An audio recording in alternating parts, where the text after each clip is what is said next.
রাজপথ আগামী দিনে দখলে থাকতে হবে বাংলাদেশের জনগণের। বাংলাদেশের জনগণের দখলে থাকতে হবে বাংলাদেশের আগামী দিনে রাজপথ। বাংলাদেশের মানুষ আজ কিস্তি করে গরুর গোশত খেতে হচ্ছে। খবরে এসছে বাংলাদেশের শতকরা 30% মানুষ আজ সঠিকভাবে 3 বেলা খেতে পারে না।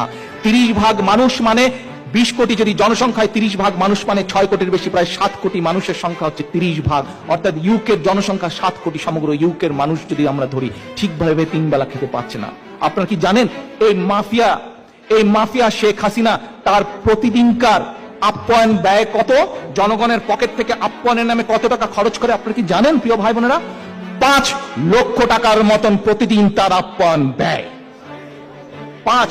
যেই দেশের মানুষ 30% মানুষ খেতে পায় না ঠিকভাবে 3 বেলা, যেই দেশের মানুষ কিস্তি করে বাজার করে, কিস্তি করে জিনিস কিনতে, কিস্তিতে ক্রেডিটে অল্প অল্প করে জিনিস কিনে, যেই দামের জিনিসের দাম 100 টাকা, হয়তো আজকে 10 টাকা দিল, কালকে 5 টাকা দিল, কিস্তি করে কিনে, সেই দেশে এই শেখ হাসিনা মাফিয়ার নেত্রী প্রতিদিনকার তার আপ্যায়ন ব্যয় প্রায় 5 লক্ষ টাকা বাংলাদেশি টাকায়।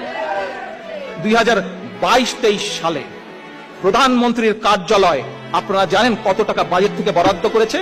এটি কোনো উন্নয়ন ডেভেলপমেন্ট মিনিস্ট্রি না, শুধু একটি প্রশাসনিক অফিস। এটা সেখানে বরাদ্দ করা হয়েছে 5,500 কোটি টাকারও বেশি। 5,500 কোটি টাকা, অর্থাৎ প্রতিদিনকার হিসাবে যদি আসে 10 কোটি টাকারও বেশি জনগণের অর্থ সম্পদ লুটপাট করছে। আজকে এখানে যে কয়টা মানুষ আপনারা উপস্থিত আছেন, যারা দেখছেন, সবাইকে আমি বলে দিতে পারি, আপনারা লিখে রাখতে পারেন, যেদিন জনগণের সরকার প্রতিষ্ঠিত হবে এই 10 কোটি টাকা যে প্রতিদিন, এর কোনো হিসাব কেউ খুঁজে দিতে পারবে না, কোনো হিসাব নাই। এইভাবে তারা জনগণের সম্পদ লুট করছে। প্রতিদিন 10 কোটি টাকা তাদের প্রয়োজন মতন তারা নিয়ে যাচ্ছে, 10 কোটি টাকা প্রতিদিন। তাহলে চিন্তা করেন গত 15 বছর যাবৎ প্রতিদিন কি পরিমাণ জনগণের সম্পদ, জনগণের অর্থ, জনগণের টাকা তারা লুট করেছে। এটি কোনো ডেভেলপমেন্ট মিনিস্ট্রি নয়। এই হচ্ছে তাদের কৃচ্ছতা সাধন। মানুষকে বলবে না খায় থাকো, আর নিজেরা প্রতিদিন প্রায় 5 লক্ষ টাকা আপ্যায়ন ব্যয় করবে, নিজেরা জনগণের অর্থ প্রতিদিন 10 কোটি টাকা 9-6 প্রস্তুত করবে। এই হচ্ছে এই অবস্থা আজ সরকারের।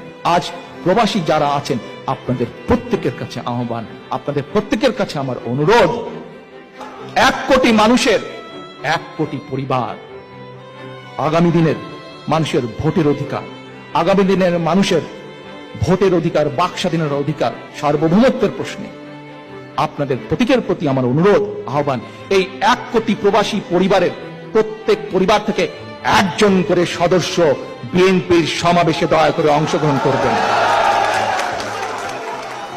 প্রত্যেকটি পরিবার, এমনকি প্রিয় ভাই বোনেরা, এমনকি আওয়ামী লীগ নামক যেই দলটি আছেন, সেই দলেরও নেতাকর্মী আপনারাও ভোট দিতে পারেন না।